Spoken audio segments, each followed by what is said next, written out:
Good morning, I'm Rick Dancer. Welcome to the Buck Stops Here, sponsored by Buck Sanitary Service.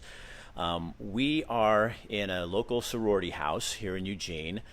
Yesterday, many of the sorority moms, staff, met with the University of Oregon and also some local businesses to come up with some ideas on how to stop lawlessness in their areas, because they're spending thousands of dollars trying to keep people from leaving needles around their property, from damaging their property, from breaking into their property, from using drugs on their property. And so they had a meeting. The chief of police, I think, is meeting with folks tomorrow. Yes. Is that true? And this is Kathy. She is here at a local sorority house. We're not going to talk about which ones. It doesn't matter. Most of the sorority moms, like yourself, and staff are pretty frustrated. Yes, very frustrated. Because one of our jobs is safety and security for these girls. And we're so attached. They're like our daughters. And if anything were to happen, and even to me, it's quite scary. I can take you outside and show you everything that's... Yeah, show me what. And now, are the girls? Do this for me real quick. Are the girls feeling unsafe then? Yes. So there's times when you have to help them, and they don't feel safe just coming into the house sometimes. Exactly. Sometimes they're in the parking lot, and they will call me on the phone and say, "Can you escort us into the house, please?" And of course, I'm happy to do so.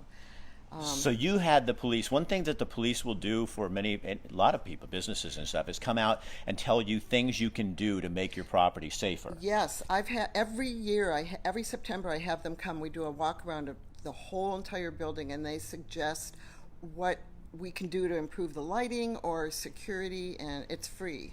Okay, so show us. Let's go outside. We're going to go see what Kathy and I already took a little tour, so I could see kind of what she's dealing with here.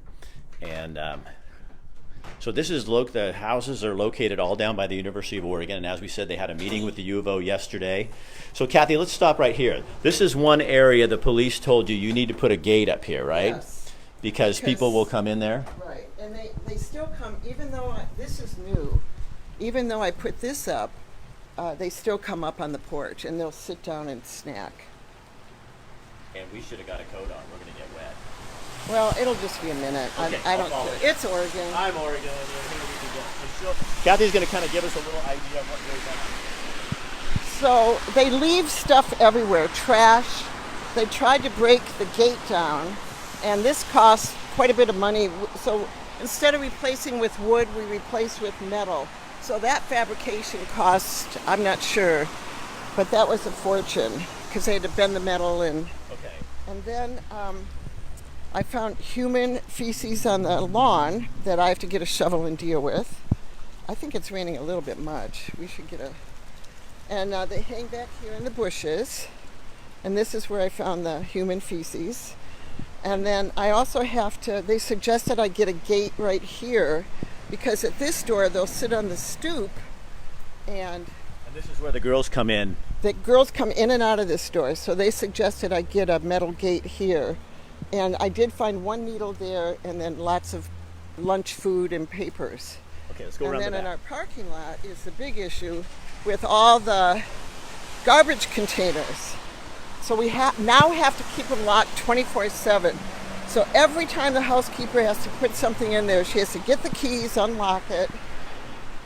Because what happens? What happens if you don't? They just go in and take everything out. It's a huge mess that we have to clean up.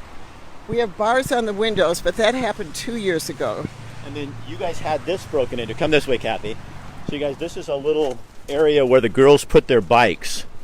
Right. And okay, we hide under that little shelter. Yes. So this was major. They broke the whole door down.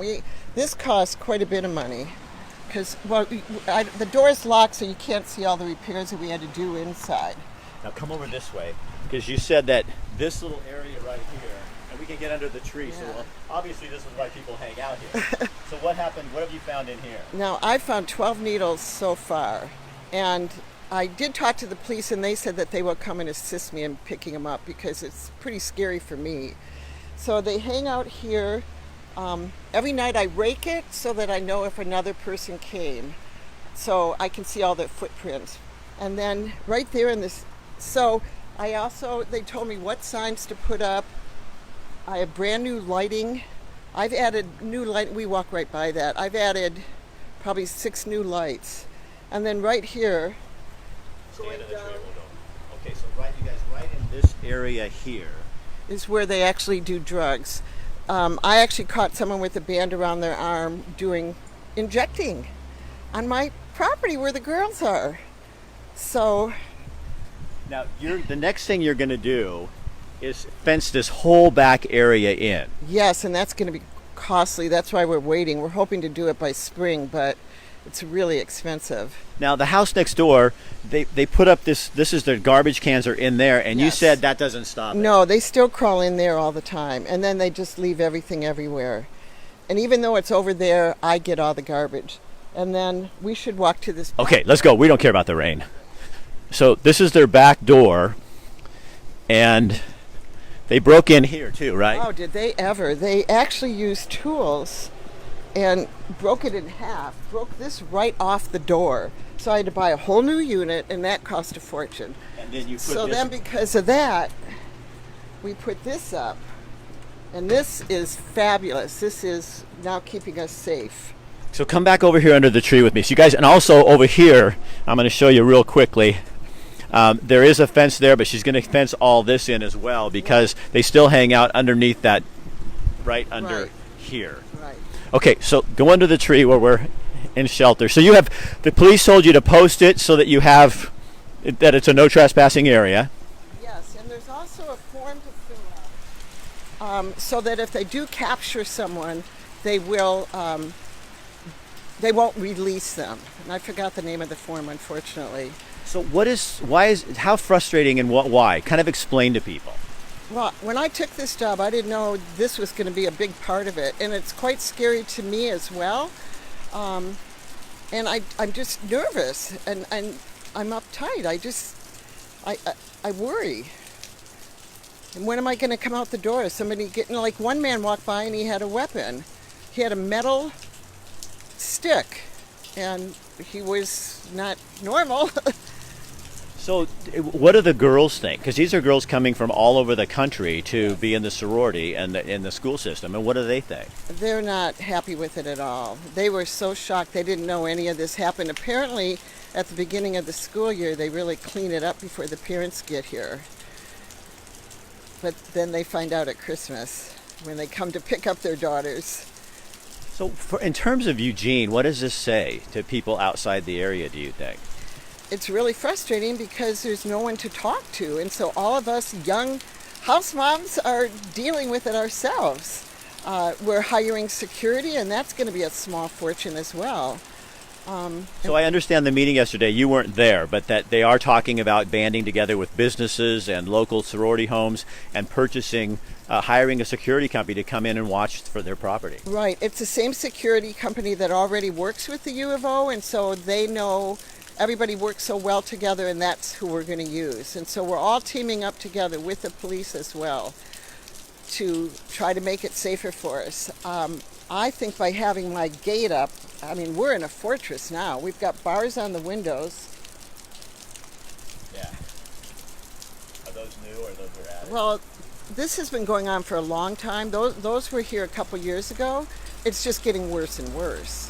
So for you, and we see this conversation going on all over the place.